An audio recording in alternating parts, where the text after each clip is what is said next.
Hello and welcome to another pedal demo by yours truly. This time I'm looking at the Xotic EP Booster. It's been around for quite a few years now. It's proved a very popular pedal, very durable.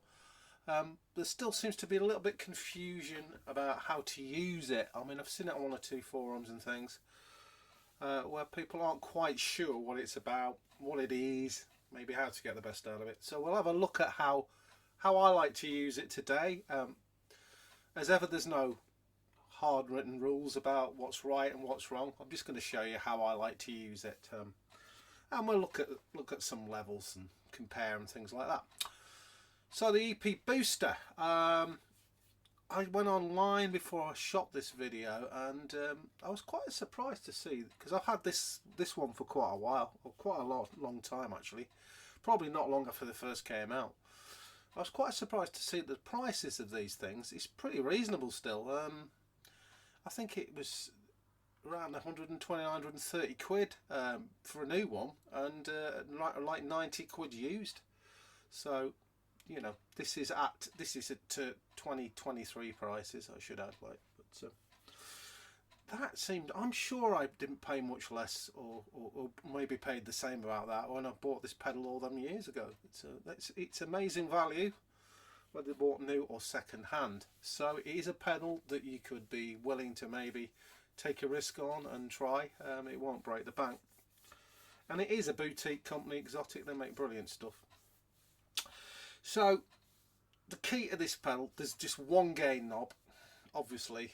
One knob here, the gain knob. The key to this pedal is the dip switches underneath the pedal there, and just before I started shooting this video again, I thought I'd just double check that my memory wasn't playing tricks on me. I looked at downloaded the manual, and there's two dip switches there. The default setting for the pedal comes with both dip switches switched on. And those dip switches are a bright switch and a plus 3 dB when the pedal is set at 0, which this is now. So that's set at 0. So what that means is when I put the pedal on, I'll get 3 dB of boost no matter what. So it's not like it's 0 boost. I was not doing anything. It's just a flat 3 dB boost. You can turn that off, and you can turn the bright switch off if you want. I've got both the bright switch and 3 dB setting on as in the default setting, because I think that's what sounds best, but it's all personal preference. But how I like to use it is with this gain knob down to 0 there with the bright switch on, and it's surprising. Plus 3 dB doesn't sound much, but it's surprising how much that does add in. So let's have a little clean sound. I'm going through a Suhr HSS Strat into a Victory DP40. So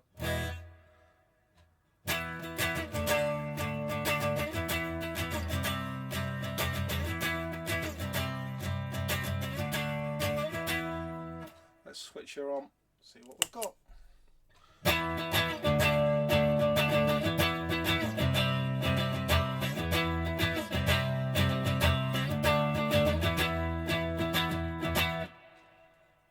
Just compare again, clean.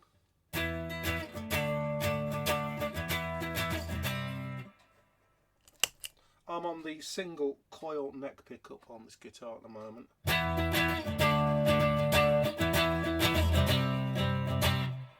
you can see it's appreciable. And I find that's all I need from this pedal, is the 3 dB. I think the pedal sounds at its best in this setting. That's just my personal preference. A lot of people will disagree with that. This is how I like to use this pedal. So we'll have a look at some gain settings before we introduce some drive with it and stuff like that. So when you go to the 9 o'clock position, you start to get a lot more raunch.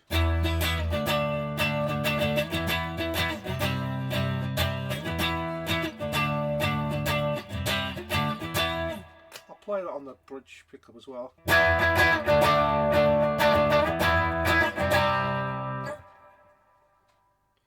Go to midnight now. neck pickup.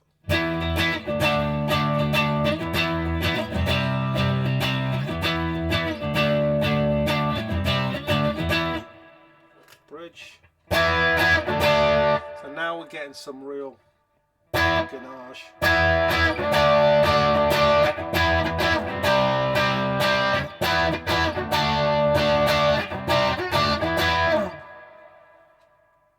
Well, the DP40 by Victory is a very neutral sounding amp.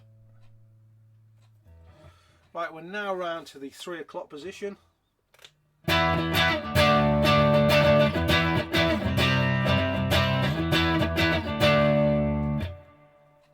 We'll go onto the bridge pickup with that same setting.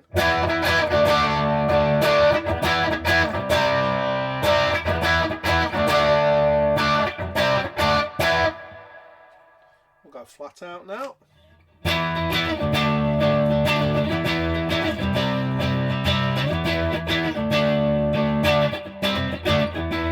Bridge pickup.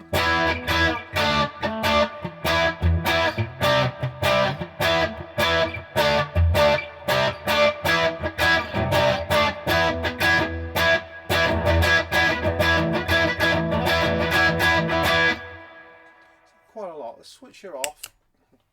Bridge pickup, straight to the amp. So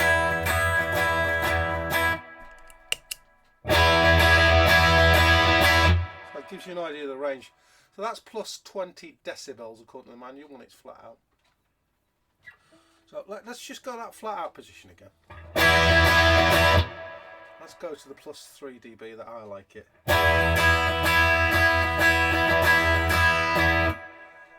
Now the reason I like it on the 3 dB is because I just like it. You can hear some sparkle and you can hear some low mids. Now a lot is made of this pedal with the sort of sparkliness of it. I don't think it's massively noticeable. It's there, but I think it brings in some nice low mids there, that particularly if you're playing at lower volumes or through say a smaller combo amp or something like that, it can make your amp sound bigger. So it's very useful for me here in this situation if I'm filming in the attic room and I just want everything to sound a bit bigger and heavier. It's a perfect pedal for that.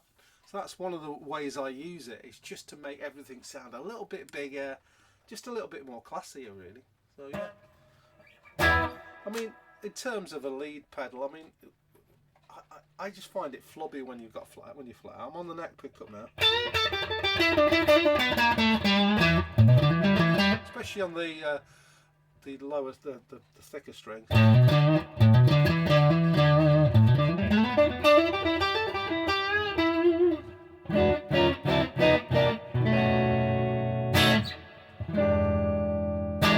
great for jazzers though, if they just wanted to spice up the amp, liven up a clean amp a bit. But coming back to how this is more to do with, well, I'm showing the features of what it can do, obviously, because that's going to help it. But how I use it would be, as I've said it, with the just 3 dB with a minimum on the gain there. And let's put some chorus on.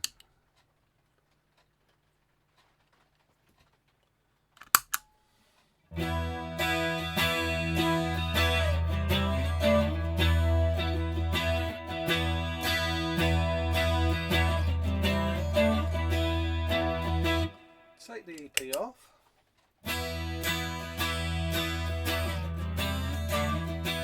when you're playing quieter lines like that, say picking out some notes, whatever, when you've got the EP on, it just rounds it all out for me.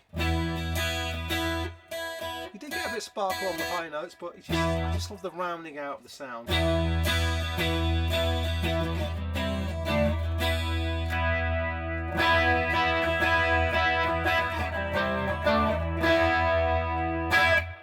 Wouldn't want that as a funky chorusy sound.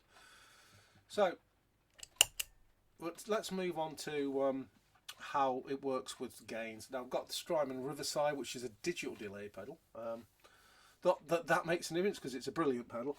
But I'll switch it onto the first channel there, which is just the basic. What you see is what you get from the knobs on it.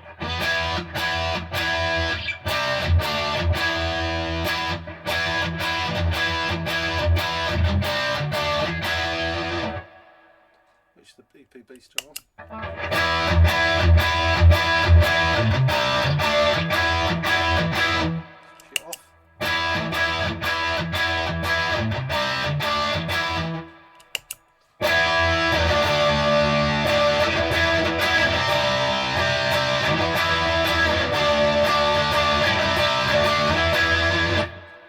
So it makes a much bigger sound, much bigger, wider. Just I look at the EP Booster the way I set it here as an always on pedal that just makes everything sound better, if that makes sense. So we'll stick the boost on the Riverside now.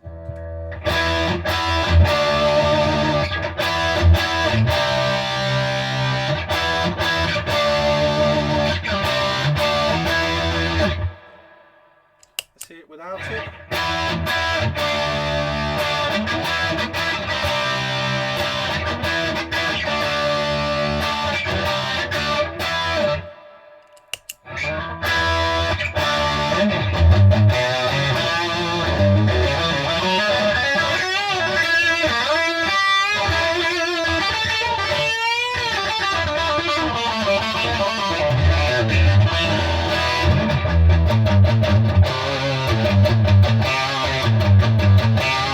That's what I like.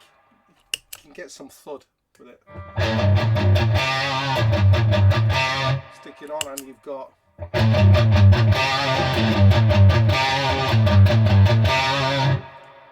so it's just such a useful pedal. I love it.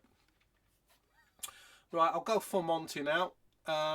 So this is the high gain side of the Strymon Riverside with the boost on. I'll turn the EP off for now.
Perfectly usable and perfectly wonderful, but and of course you could use it as I've done now, and you could just use the EP now as a solo boost and no problems really. But I do like it as an all-on kind of pedal, and maybe using, you know, either high gain or this booster as my solo lift. I just like it on all the time. But let's hear that.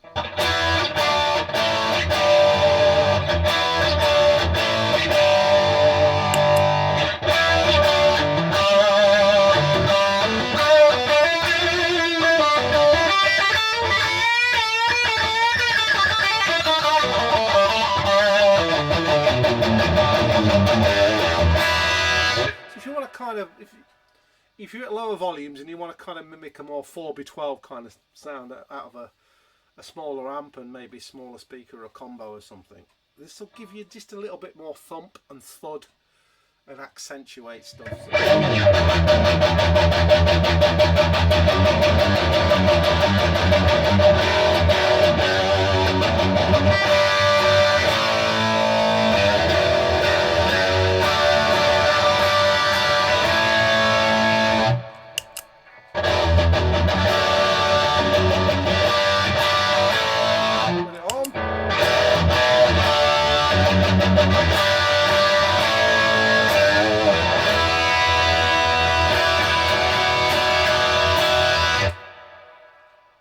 So that's the Xotic EP Booster. That's how I like to use it. It's affordable. It is boutique quality built. You've got options with the dip switches, though the default setting, as I say, is with the plus 3 dB and the bright switch. So you've no real need to take the bottom off and fiddle around with it if you don't want to. It comes like this, it's standard. So yeah, highly recommended pedal. It's become a bit of a staple for a lot of people. But there does seem to be some confusion about it for people who aren't familiar with it or heard about it. I hope that's cleared some stuff up around with it, you know. I just prefer to use the plus 3 dB because I just think it just, as an always on setting, that works brilliantly. So it just remains for me to say thanks for watching, stay safe, keep safe, and I'll see you all later, guys. Bye.